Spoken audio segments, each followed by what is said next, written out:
Salam əziz izləyicilər, hər birinizi xoş gördük. Mən Nərgiz Məmmədova.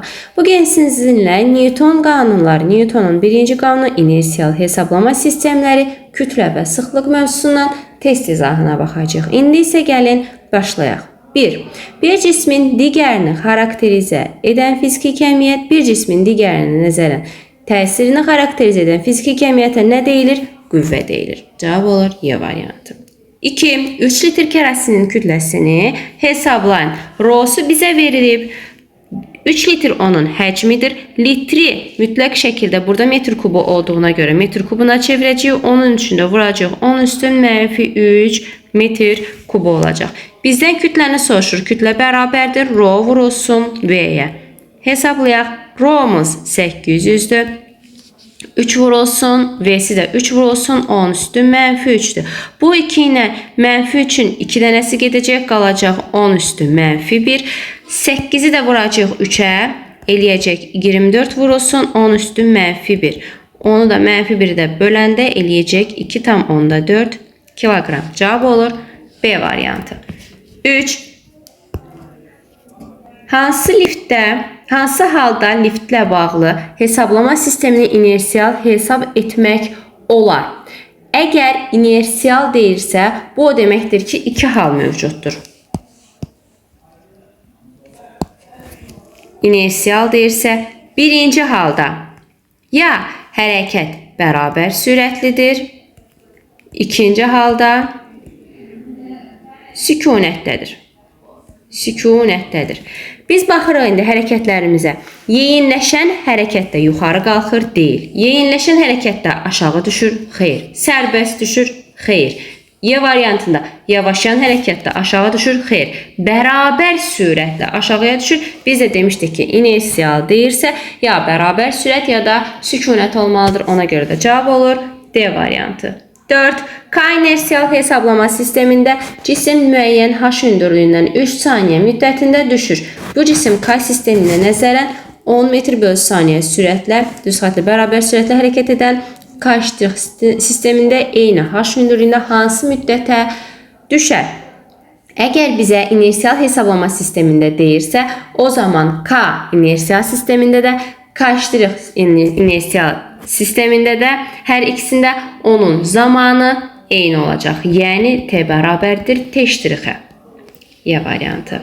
Eyni şəkildə 5'də də əgər bizdə inersial hesablama sistemində deyirsə, K'dan K'-ə keçəndə onun zamanları bir-birinə bərabər olacaq. Yəni zamanımız 4 saniyə. S variantı. 6. Hansı halda avtomobillə bağlı hesablama sistemini inersial hesab etmək olar? Biz nə dedik? Əgər inersial deyirsə, birinci ya bərabər sürətlə hərəkətdir, ikinci sükunətdədir. Sükunətdə baxırıq. Yeyinləşən hərəkət eləyir, yavaşlayan hərəkət eləyir.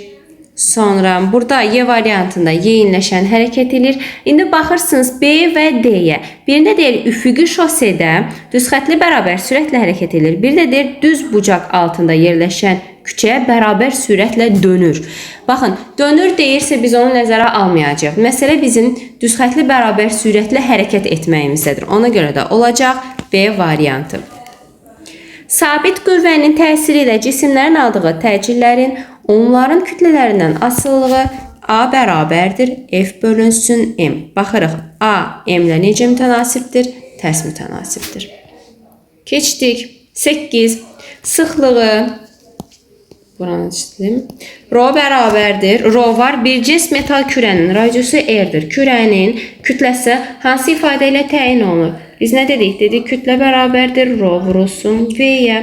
V'miz də nəyə bərabərdir? Metal kürə üçün 3'də 4 pi r-in kubuna. Gətirib yerinə yazıram. Rho vurulsun 4 pi r-in kubu bölünsün 3'ə. Baxıram, cavabımız olur A variantı. Yəni 3'də 4 pi r kubu rho. 9. Bir cins kürənin Radiusu R, kütləsi isə M-dir. Bu dəfə isə bizdən sıxlığı soruşur. Sıxlığın düsturu nəyə bərabərdir? Rho bərabərdir M bölünsün V-yə. V-miz bərabərdir 3-də 4 pi R-in kubuna. Gətirib indi yerinə yazıram. M bölünsün 4 pi R-in kubu 3 qalxacaq yuxarı olacaq. 4-də 3, 3M-dən olacaq 4-də pi R kubu. Yəni A variantı. Kütləsi M, sıxlığı Rho olan bir cins metal kürədə ifadə hansı kəmiyyəti təyin edir? Gəlin baxaq. Biz bayaqlar yuxarıda nə yazdıq? M-in kütləsini yazmışdıq. M nəyə bərabər idi? M bərabər idi. Baxın burada. Buradan silinir buraya. Deməli, necə tapmışdıq? V-ni tapmışdıq. V-miz var, ya da buradan götürə bilərik. M burada nəyə bərabərdir? 3, yuxarıda da qalacaq 4 pi R-in kubu Rho-ya. Düzdür? İndi gətirib mən burada M-i yaza bilərəm. Yazım. Bu M-i bu ifadə ilə əvəz eləyəcəm. Kök altında 3 yazıram. 3, M-in yerinə də yazıram. 3, 4 pi R-in kubu Rho bölünsün 4 pi Rho-ya. Bu 3 ilə bu 3 getdi. 4 ilə 4 getdi, pi ilə pi getdi, Rho ilə də Rho getdi. 3-cü dərəcədən R-in kubu, 3 ilə də 3 ixtisara gedəndə qalacaq R. R də bizdə nə idi? Kürənin radiusuydu. 11. Cismin təcilini təyin etmək üçün hansı cihazlardan istifadə olunur? Baxın, cismin təcilidir. Yəni, A bərabərdir, F bölünsün M-ə. Təcili təyin eləmək üçün bizim mütləq şəkildə M qüvvədir. Qüvvəni nə ilə təyin edirik? Dinamometrlə. Seçirəm dinamometrlə. M nədir? Kütlədir. Kütləni nə ilə təyin edirik? Tərəzi ilə. Tərəzi. Yəni 1. Ona görə də 1 və 4-ü biz bilsək, təcili təyin edə bilərik. 12. Bərk cismin sıxlığını təyin etmək üçün hansı cihazlardan istifadə etmək lazımdır? İndi xatırlayırıq nəyi? Sıxlıq. Sıxlığın düsturu nəyə bərabərdir? Rho bərabərdir M bölünsün V-yə. M nədir? Kütlə. Kütləni nə ilə ölçürük? Tərəzi ilə. V. V nədir?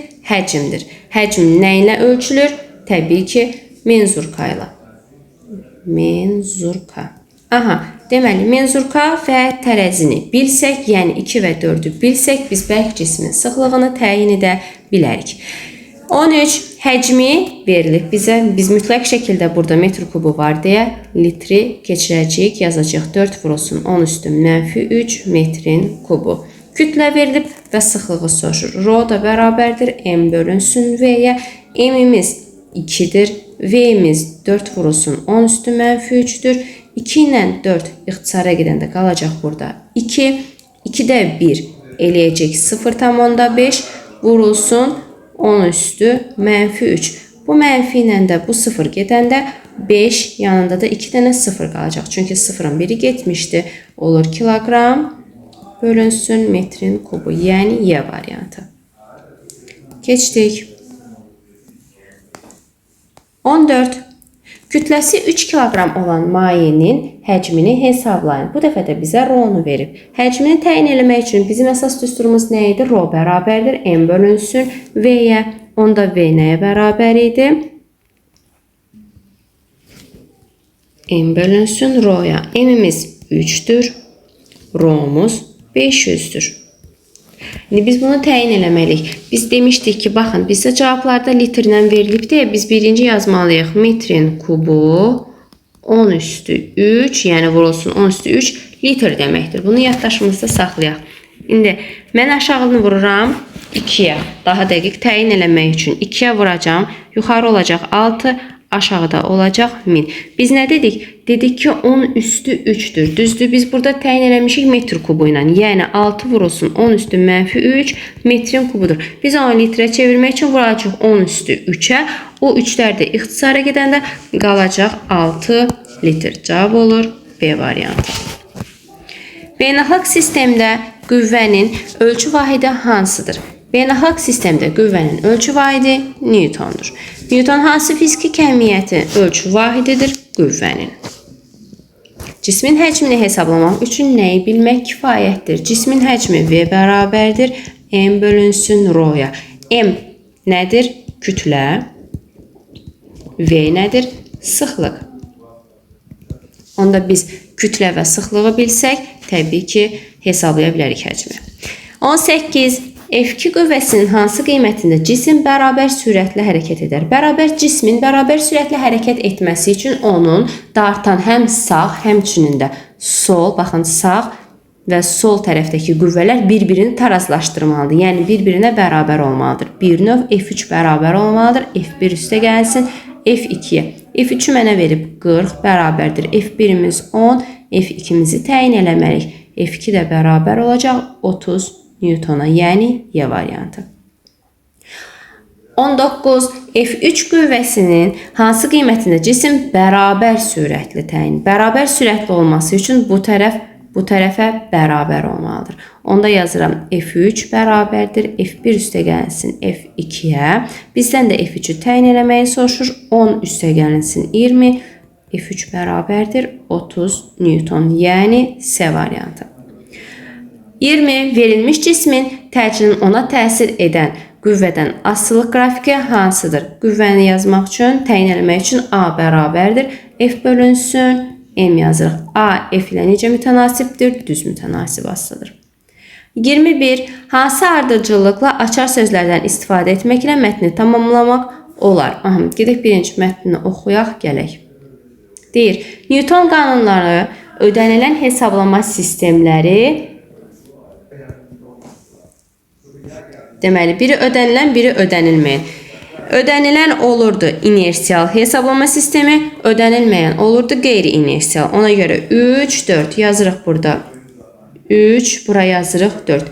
Əgər təcrübədən hər hansı bir sistemin inersial hesablama sistemi olduğu məlumdursa, onda bu sistemə nəzərən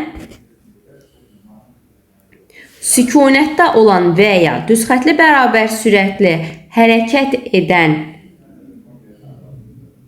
deməli, onda bu sistemə nisbətən hesablama sistemləri inersial hesablama sistemləri adlanırdı.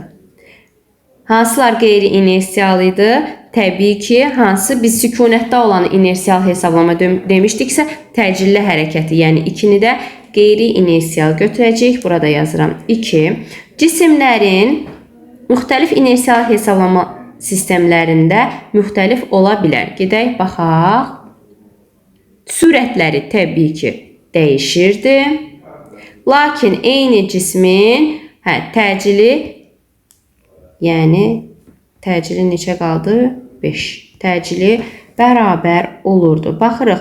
3, 4, 1, 2, 6, 3. Yəni cavab olur B variantı. 22.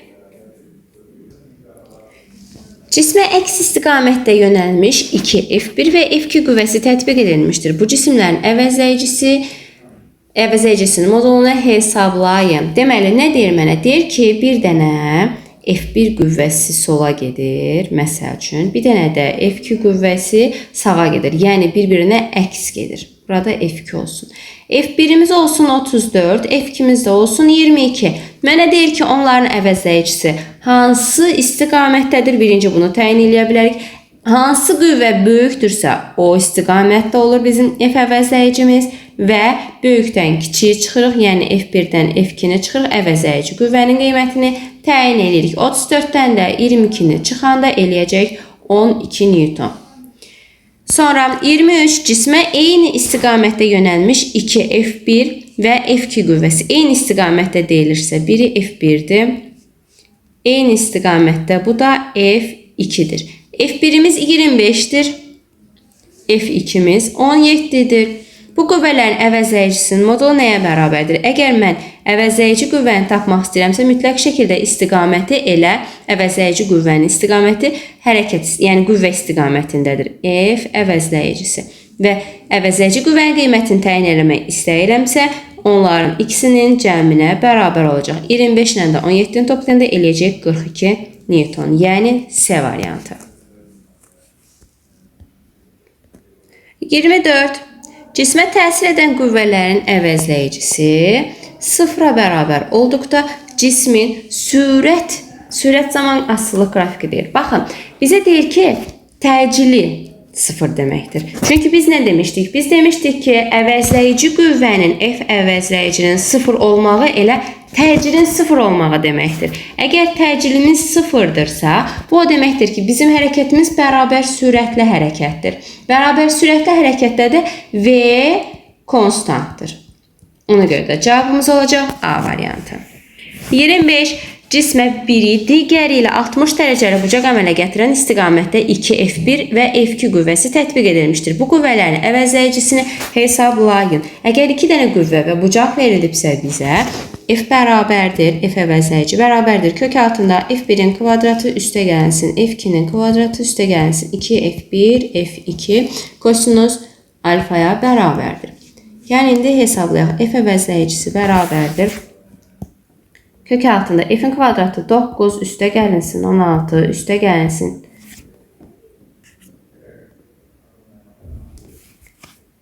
2 vur, 3 vur, 4 vur, 2-də 1. Bərabərdir. Deməli, bu elədir 25, 2 ilə də 2 ixtisara gedəcək. Üstünə də 12-ni gələndə eləyəcək kök altında 37 cavab olur C variantı. 26. Cismə təsir edən qüvvələrin əvəzləyicisinin zamandan asılılıq qrafiki verilmişdir. Hansı zaman intervallarında cisimlə bağlı hesablama sistemi inersial hesablama sistemi adlanacaq? Baxın, biz nə dedik? İnersial hesablama sistemi haradaydı? İnersial hesablama sistemi 1. Bərabər sürət 2. Sükunət. Sükunət. Baxırıq, bərabər sürətli hərəkət olması üçün nə deməkdir? A-sı 0 olmalıdır və yaxud da ki, elə qüvvəsi 0 deməkdir. Buradan ilə gələrək baxırıq ki, T4 və T5-də A-sı, yəni qüvvəsi 0-a bərabərdir. Ona görə də olacaq cavab C variantı. 27. 27-də də eyni şəkildə bizə deyir ki, inersial olsun. İnersial olması üçün də 2 dənə şərt var idi. Birincisi, bərabər sürətli. İkincisi, sükunət. Bu da o deməkdir ki, A-sı, yəni F-i 0 olmalıdır. Baxırıq, hansı haldadır? O da T4 və T5 halındadır. Yəni D variantı. 28. Maddi nöqtəyə tətbiq olunmuş 7 və 12 Newton qüvvələrin əvəzləyicisi hansı qiymət ala bilər? Baxın, bunu necə qeyd edirik? Bir dəfə çıxırıq. F2 çıxılsın F1.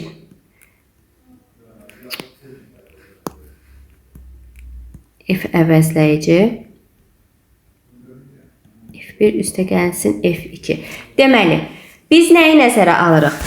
Onların fərqi və onların cəmi arasındakı qiymətlərə əvəzləyici qüvvə ala bilər. Bu da hardan irəli gəlir? Əgər cisimlər, yəni ki, məsələn, F qüvvəsi, F1 qüvvəsi sola, F2 qüvvəsi sağadırsa, biz onları çıxırdıq. Əgər hər ikisi də eyni istiqamətdə idisə, biz onları toplayırdıq. Yəni, maksimum ala biləcəkləri və minimum ala biləcəkləri qiymət onların fərqi və onların cəmidir. Ona görə də bu şəkildə hesablayırıq. Bir dəfə çıxacam. Çıxanda 12-dən 7-ni çıxacam, eləyəcək. Neçə? 5. F əvəzləyici. Bir dəfə də toplayacam, eləyəcək 19. Yəni, F əvəzləyici qüvvə bu qiymətlərin arasında ala bilər ancaq. Baxıram, 14 bunun arasındadır, 6 bunun arasındadır, 9 bunun arasındadır, 4 isə 5-dən kiçikdir. Amma mən deyirəm ki, 5-dən böyük olmalıdır. Ona görə də cavab olacaq D variantı. Eyni şəkildə 13 də bu qiymətin içinə daxildir. Maddi nöqtə bu dəfə 29-da isə deyir ala bilər. Ala bilərsə onda F2 çıxılsın F1, F əvəzləyici, F1 üstə gəlsin F2. Bu da hansı qiymətdir? Çıxıram bir dəfə, eləyəcək neçə? 8 Newton, F əvəzləyici və toplayanda da eləyəcək 14 Newton. Baxıram, 20 bunun arasındadır, xeyr. 7 bunun arasındadır, xeyr. 9 bunun arasındadır, bəli. 1 bunun arasındadır, xeyr. 15 bunun arasındadır, xeyr. Hansı qiymət bunların arasında oldu? Yəni əvəzləyici qüvvə yalnız 9 qiymətini ala bilər. 30. Yerlə bağlı hesablama sistemi inersial hesab olunur. Hansı halda təyyarə ilə bağlı hesablama sistemi inersial hesab oluna bilməz? Baxaraq birinci, təyyarə düz xətli bərabər sürətlə hərəkət edərək yerdən uzaqlaşdıqda nə deyir bizə? Deyir düz xətli bərabər sürətli. Bəli, düzdür. İnersial hesab edə bilərik.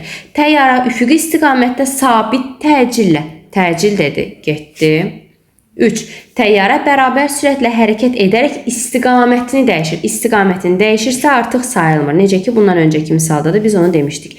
Təyyarə uçuş meydançasından ayrılarkən də sarış hərəkət olduğuna görə sayılmır. Sükunət və düz xətli bərabər sürətlini nəzərə alırıq deyə yalnız bir uyğun gələcək. 31. Maddi nöqtə 4 qüvvənin təsiri ilə düz xətli bərabər sürətlə hərəkət edir. Əgər F4 üstə gəlsin F3 F2-yə bərabərdirsə, F1 qüvvəsinin qiymətini tapın. Bərabər sürətli deyirsə, bu o deməkdir ki, bütün qüvvələrin cəmi sıfıra bərabərdir. Yəni, orada təcil və qüvvə yoxdur ki, hərəkət bərabər sürətlidir.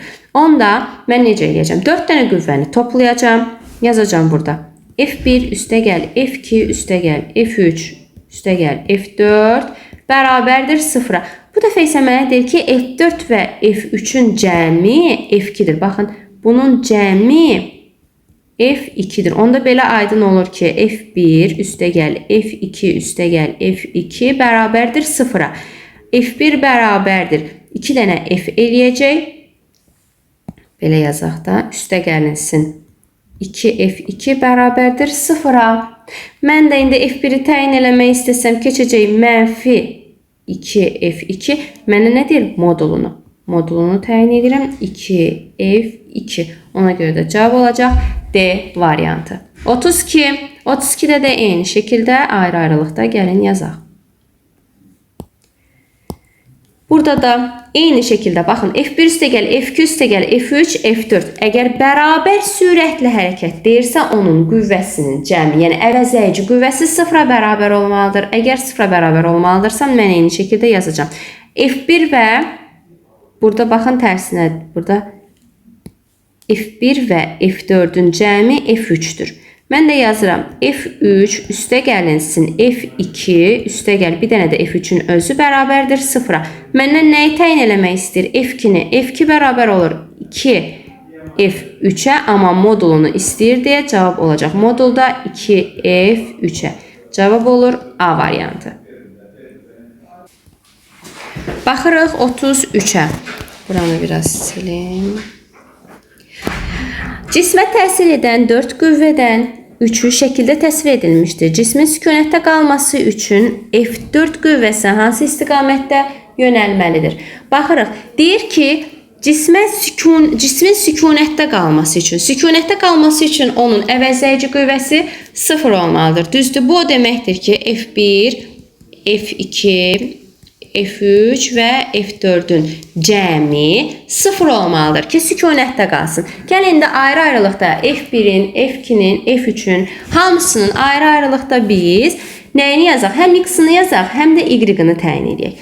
Baxın, bura 1-dir, bura 2-dir, bura 1-dir, bura 1, burada 1. Düzdür? Gəlin yazaq. F1 üçün yazıram. F1-i burada aşağıda təyin eləyəcəm. F1. X-i neçədir? F1-in X-i, F1X. Baxıram. Baxın. 1. Y-i neçədir? 2. Sonra F2. Bunu silim ki, qarışmasın. İndi F2-yə baxıram. X-i neçədir? 1. Amma necə bir? Mənfi 1. Bunların mənfisini yazmamışam ki. Mənfi 1. Y-i neçədir? 0. Sonra F3-ü təyin edirəm. Bunu silim. F3-ü təyin edirəm. X-i müsbət 1. Y-i mənfi 1. Düzdür. İndi mənə deyir ki, F4-ü təyin eləginə. Ən rahat üsulla. Bunun nəticə etibarilə X-i, Y-i 0 olmalıdır ki, Biz onu təyin edə bilək indi. Çünki biz demişdik ki, sükunətdə qalması üçün əvəzləyicisi 0 olmalıdır. İndi gəlin baxaq. 1 çıxılsın 1. Toplayıram axı burada x-ları. 1 çıxılsın 1 üstə gəl. 1 üstə gəl. Axtarırıq x-i bərabərdir 0-a. Birlər gedəndə x nə olacaq? -1 olacaq. X-i tapdım ki, x-i bərabərdir -1.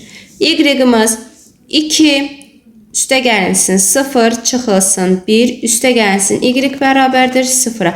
2-dən də 1-i çıxırsan 1, y də bərabərdir. Sağ tərəfə çevirəndə -1. Onda y-i də təyin elədim ki, -1-ə bərabərdir. Məndən nəyi soruşurdu? F-y, yəni F4 üçün. Mən y niyə yazmışam bura? F4 üçün soruşurdu, düzdür? F4 üçün də təyin elədik ki, -1, -1 olmalıdır. Gəlin indi görək -1, -1 hara düşür? Deməli, -1, burada -1. Deməli, bura düşür. Onda istiqaməti bu şəkildə olmalıdır. Baxın, belə. Cavab olacaq B variantı. Aydın oldu. Keçirik 34-ə. 1-2 saniyə saxlayayım ki, bəlkə skrin eləmək istəyirsiniz. Elədinizsə, keçdik.